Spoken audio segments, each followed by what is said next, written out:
Hey guys, I'm recently having an issue on my T1 Sprinter. I want to go through a couple things about what I did and what's happening with it. Um, First of all, I kept going into limp mode, like left and right. It's 2003, by the way, and it would seem like kind of random. But it also seemed more apparent when it was hot out for whatever reason, like when the air temperature was hot. This all happened while I'm towing a 5,000 pound trailer to Phoenix. It's the 3500 T1N. So immediately I unplug the MAF sensor, runs fine for a while, still kicks me off into limp mode every once in a while. At the same time, in this really hot weather, I'm having a hot start issue. It starts to develop, and it kind of like my crank got longer and longer and longer, and then all of a sudden it was like, yeah, you really got to wait for it to cool down for your crank, or to start it, for it to crank over, or to start, not to crank. Um, So I'm going cam sensor or crankshaft position sensor. Either or is going to cause a hot start issue. I never did once think the hot start issue had anything really to do with the limp mode, and there was no check engine light at all either. And I tried it with a few different scanners at auto parts stores, and I also have one of those little Bluetooth ones that goes to your phone and can't pick up any codes on it.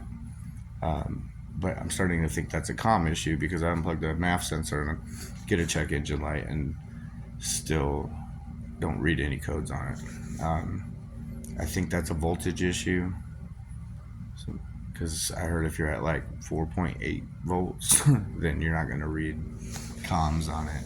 And but if you get to at 5 on it, then you're going to read comms, but I'm not really sure.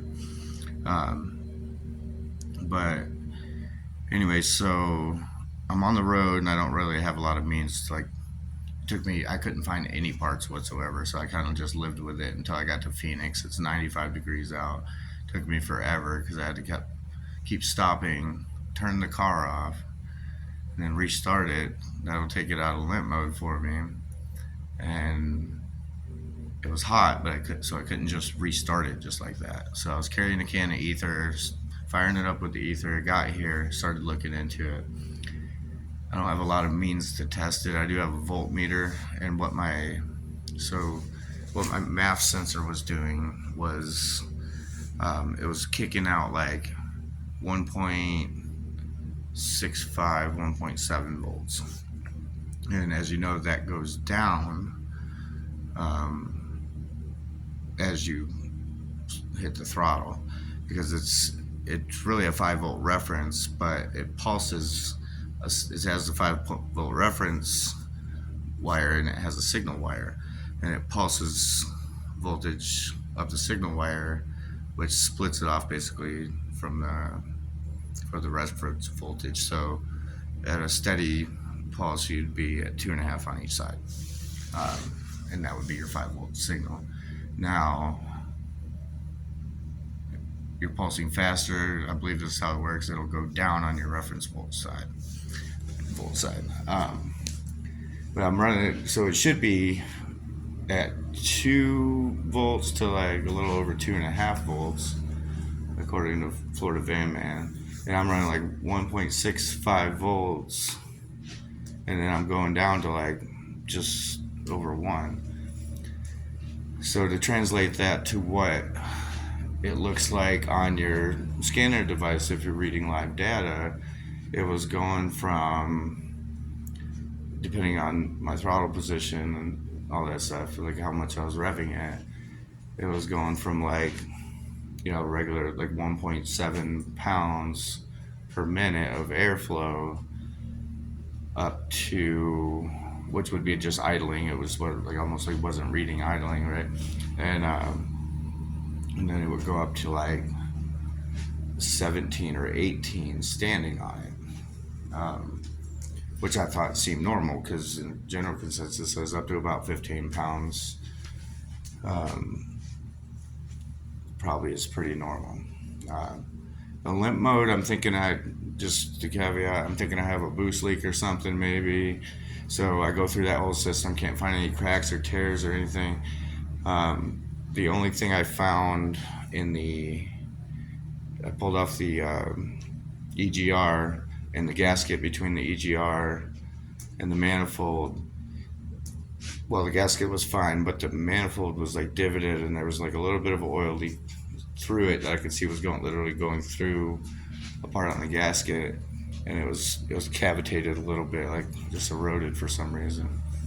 So what I actually did, because I'm on the road, is I put some RTV around there, and it was a high heat RTV around each side of the gasket, bolted it back in, and I'm very confident that worked. I don't have any leaks there, no boost leaks. So back to the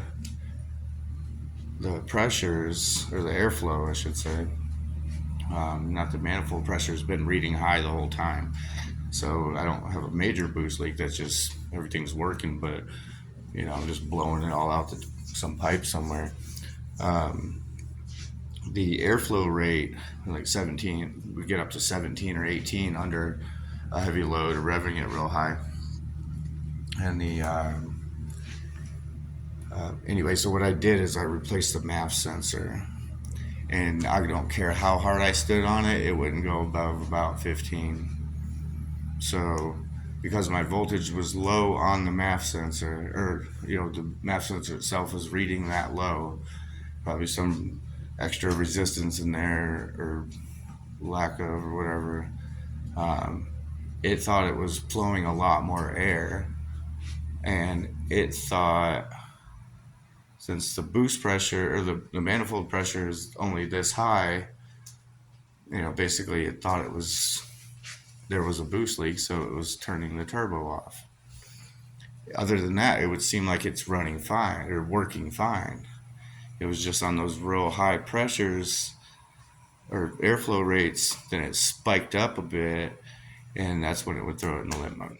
So there goes that problem. As far as the hot start issue, replace the thing, no more limp mode, or replace the MAF sensor, no more limp mode, everything's fine. As far as the hot start issue, I'm actually still working on that, but here's what I did so far. Replace the crank sensor, replace the cam sensor, and obviously the MAF sensor. Um, and no boost leaks or anything like that. No pressure leaks, no nothing like that. I haven't done a leak off test. I haven't done anything like that because I'm still on the road. I'm just dealing with the hot start issue. But since all that other stuff was replaced, I'm guessing it's that whatever that part is in the back, the leak off, the pressure leak off, is probably leaking too much when the fuel is hot. I would say it's not noticeable when it's driving because it runs like a bat out of hell when it's driving. And when your fuel rail pressures are really high, but for startup, I believe, and only startup when it's hot, so I know it's not leaking back down the other way through the pipe and causing air in the system or something like that. Because I can let it sit for 3 days after it's hot and it still fires right up. So it's the injectors leaking off the other way, or it's that regulator leaking off the other way. And so the ejectors would be leaking into the return line, or the regulators leaking back out because of what it's acting like it has too high a pressure, basically. But it's only doing that when it's hot and you're putting pressure on it. So I'll get back and try to update this post.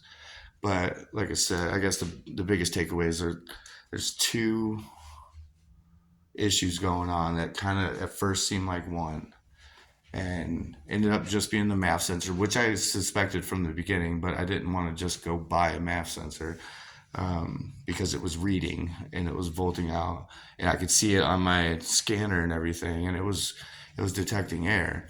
But if it's running like 17 or 18 and your manifold pressure is normal, like, it gets up to, I don't know, what would I say, like 55 or 58 inches of mercury, which if you pretty much just cut that in half, that's like 30 psi, right, of boost. Well, it's not boost, it's 30 psi in general. your ambient air pressure at sea level is around 14, right? So you're running 14, 15 pounds of boost, right? If it thinks your boost is too high, or it's pulling all this air and it's not reading that boost, it's going to throw you in limp mode. So if it's way too low, or like you have a leak, or if it's way too high, like you're way over pressuring your manifold, it's going to throw you in limp mode. And that's what it was doing, because the voltage was running low on the MAF sensor, and it thought that it was pushing more air than it was. It was pushing a normal amount of air.